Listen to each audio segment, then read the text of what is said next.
हम अपने राष्ट्र की उन्नति, व्यवस्था, उत्थान, कल्याण और राष्ट्र को सर्वश्रोमणी, सर्वोपरि, सर्वश्रेष्ठ बनाने के लिए हर पल प्रयत्नरत रहेंगे।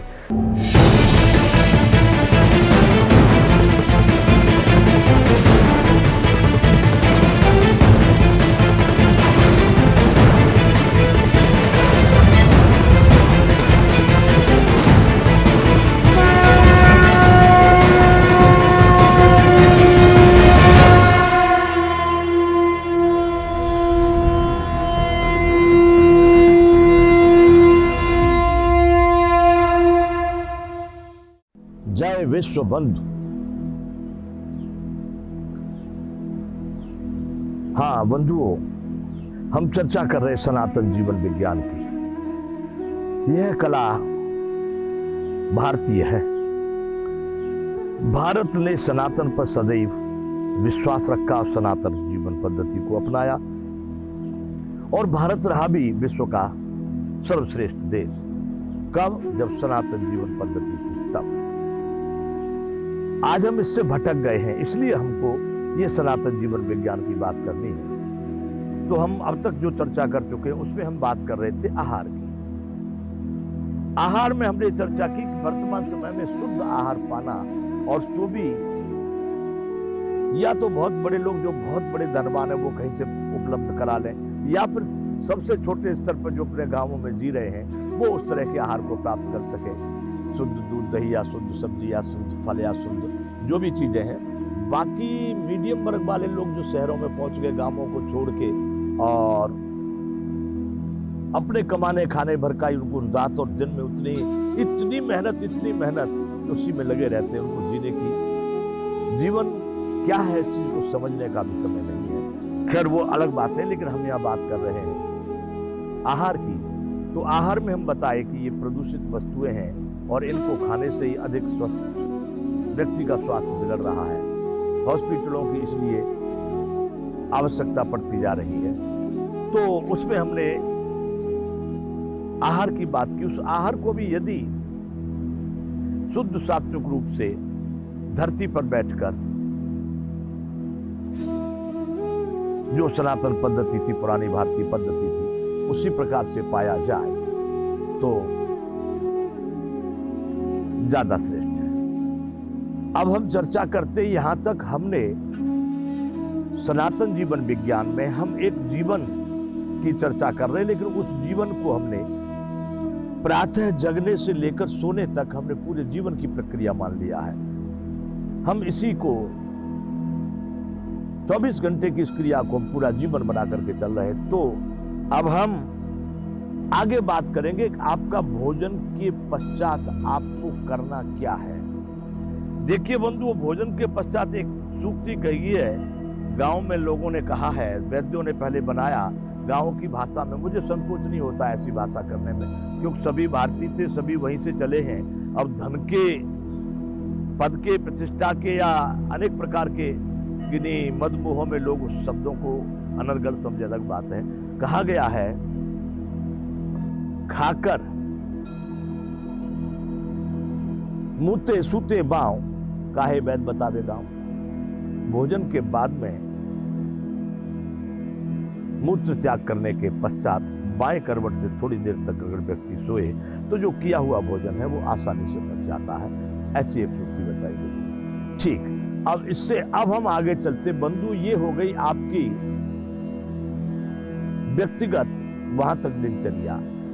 सनातन जीवन विज्ञान में अब हम इसको लेके चलेंगे। देखिए, आप व्यक्तिगत हैं, अभी व्यक्तिगत नहीं, फिर आप आ गए परिवार में। आपके माता पिता, भाई बहन, कुटुंब परिवार, विवाह शादी होगा, पुत्र पुत्री इत्यादि।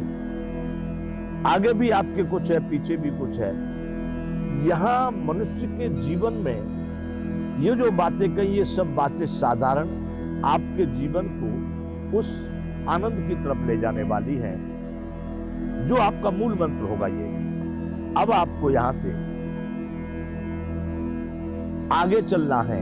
सामाजिक, आर्थिक, व्यापारिक, व्यावहारिक अनेक प्रकार के आपके यहाँ से रास्ते हैं और उन सबको आपको पूरा करना है। सबसे पहले आप जो क्रिया करते हैं वैसी ही चेष्टा सबसे, अपने पुत्रों से या पुत्रियों से या माता से या पिता से या भाइयों से या बंधुओं से या मित्रों से, सब लोगों को ही ये सनातन पद्धति अपनानी होगी। आप अकेले सनातन पद्धति को अपना करके आपका सारा कुटुंब, सारा परिवार, भाई बंधु मित्र पुत्र पत्नी, ये अगर विरुद्ध चलते हैं तो भी आप अपने जीवन को, या तो आपको फिर संन्यास लेना पड़े, वैराग लेना पड़े, इन सब से मुक्त होकर के कहीं तो आप उसको आनंद को अनुभव कर पाएंगे। नहीं तो इनके साथ रहकर यदि ये सब लोग उस आचरण को नहीं कर रहे तो आपको बड़ी परेशानी होगी। इसलिए पारिवारिक जो आपका व्यवस्था है उसको भी आपको एकाग्रता के साथ बड़ी बुद्धिमानी से व्यवस्थित करना होगा। उसमें आपके लिए अपने जीवन की जो पद्धति है वही सभी लोगों को अपनानी चाहिए, वैसे ही सभी लोगों को आचरण करना चाहिए।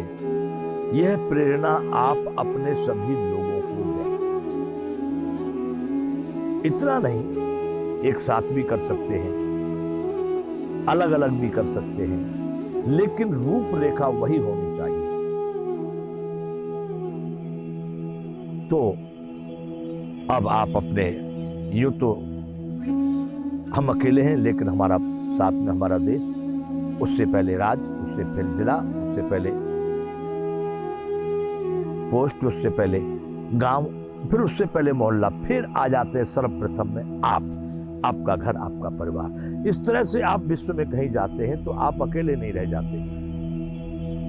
कई विदेश में जाएंगे आप तो वहां पर पूछा जाएगा आप कहां के रहने वाले, तो आप भारत कहेंगे, आप पूरे भारत के हो गए। भारत में अगर किसी अन्य राज्य में होते हो, आप कहां के रहने वाले, आप कहेंगे उत्तर प्रदेश, मध्य प्रदेश, गुजरात, पंजाब, आप पूरे पंजाब के हैं। यदि अपने ही राज्य में कहीं दूसरे जगह तो आप जिला का नाम लेते, कहां के रहने वाले हैं, एटा के।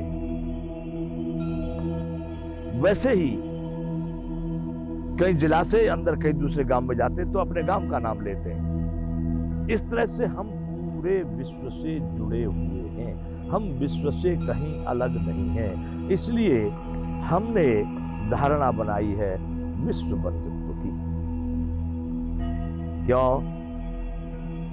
किसी ने मुझे बताया, संस्कृत का इतना ज्यादा ज्ञान नहीं, विश्वस्य बंधु यह सह विश्व बंधु, संपूर्ण विश्व का जो भाई है वह विश्व बंधु है, या विश्व बंधुस्य यस्य, विश्व बंधु यस्य, जिसका सारा विश्व भाई है वह विश्व बंधु है। इसलिए हम इस विश्व बंधुत्व की भावना से ही निकले हैं ये सनातन जीवन विज्ञान को लेकर, और इस सनातन जीवन विज्ञान के साथ में आगे हम अपने राष्ट्र की उन्नति, व्यवस्था, उत्थान, कल्याण और राष्ट्र को सर्वश्रोमणी, सर्वोपरि, सर्वश्रेष्ठ बनाने के लिए हर पल प्रयत्नरत रहेंगे। प्रयत्नरत रहने का मतलब हमने अपने जीवन को यहां तक जी लिया। आज की अवस्था में रिटायरमेंट हो गया, जो भारत सरकार के नियम है उनके अनुसार भी रिटायरमेंट हो गया, निवृत्ति हो गई। अब निवृत्ति होगी, अब क्या करना है? अब हमारी प्रवृत्ति शुरू हुई है ठीक ठीक कि अब हम प्रकृति और प्राणी के लिए धर्म अनुसार कार्य करेंगे, जिससे कि राष्ट्र को एक गरिमा, एक गौरव प्राप्त हो। और उसके लिए बंधुओं कोई एक व्यक्ति का कार्य नहीं, संपूर्ण मानवों को लगना होगा, संपूर्ण मानवता को लगना होगा। और इसके लिए आवश्यक का सनातन जीवन विज्ञान के अनुसार विलासिता का त्याग।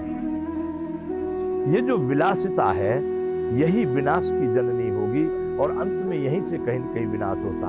विलासिता सद्गुणों को खा जाती है, विलासिता तुम्हारी सुख शांति को खा जाती है। विलासिता अनेक प्रकार के दुर्गुण उत्पन्न करती है। विलासिता नहीं होनी चाहिए। आवश्यकता तक ठीक है, चलो आराम तक भी ठीक है, लेकिन विलासिता बहुत भारी खेल है। और आज ये युग विलासिता का आ गया। यहाँ पर सारे लोग विलासिता की दौड़ में ही बहुत परेशान हैं। मैंने कुछ पंक्तियां लिखी हैं जिसमें मैंने लिखा है, इस जग को विलासिता ने अंधा बना दिया है। विद्या का यहाँ नित्य प्रति व्यापार हो रहा है। सत्संग कथा कीर्तन को धंधा बना दिया है। जय विश्व।